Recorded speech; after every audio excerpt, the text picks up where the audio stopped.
Praise the Lord, our daily bread.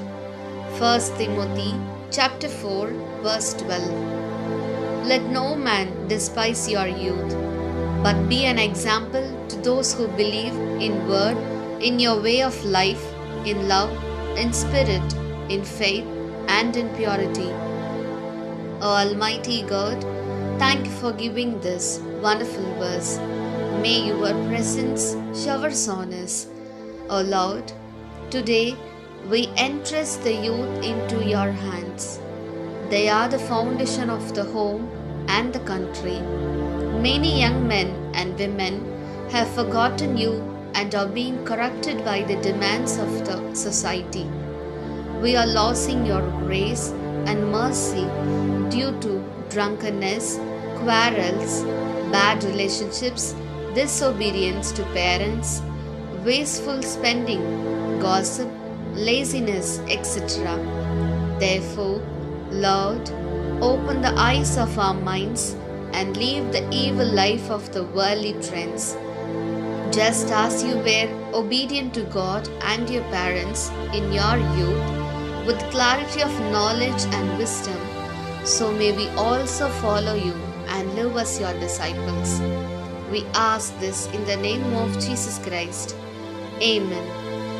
அன்றாட உணவு 1 தீமோத்தேயு அதிகாரம் 4 இறை வார்த்தை 12.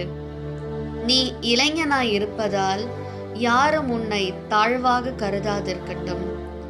பேச்சு, நடத்தை, அன்பு, நம்பிக்கை, தூய்மை ஆகியவற்றில் நீ விசுவாசிகளுக்கு முன்மாதிரியாய் விளங்கு.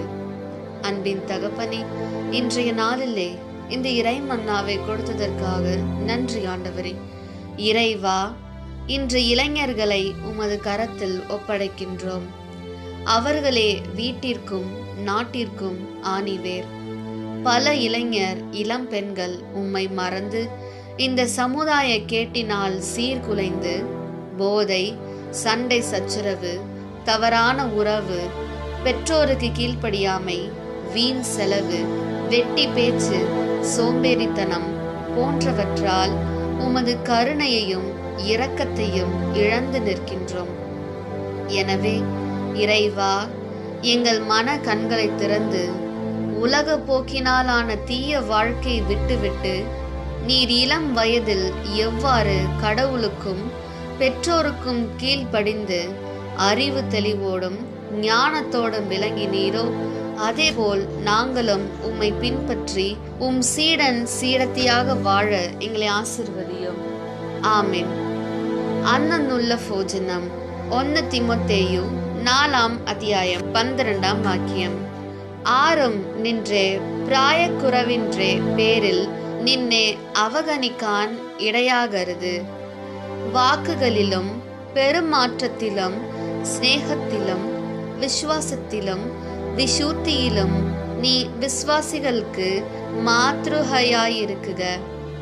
தெய்வமே, இன்னத்தை காலகட்டத்திலே எல்லா யுவ ஜனங்களையும் அங்கேக்கு சமர்ப்பிக்கணும். பல யுவ ஜனங்கள் மாத்தியமாங்களுக்கு அடிமைப்பட்டும் மத்தியபானம் மயக்கி மரண எண்ணி லஹரி வஸ்துகளுக்கு அடிமைப்பட்டும் ஜீவிக்கணும். எல்லா யுவஜனங்களையும் எல்லா திண்மகளில் நின்னும் சம்ரட்சிக்கணுமே. அவர் வாக்குகளிலும் பெருமாற்றத்திலும் சிநேகத்திலும் விசுவாசத்திலும் விசுத்தியிலும் மற்றவருக்கு மாதிரிகையாயி ஜீவிக்குவான் வேண்ட அங்கோட கிருப நல்கணமே. ஆமென்.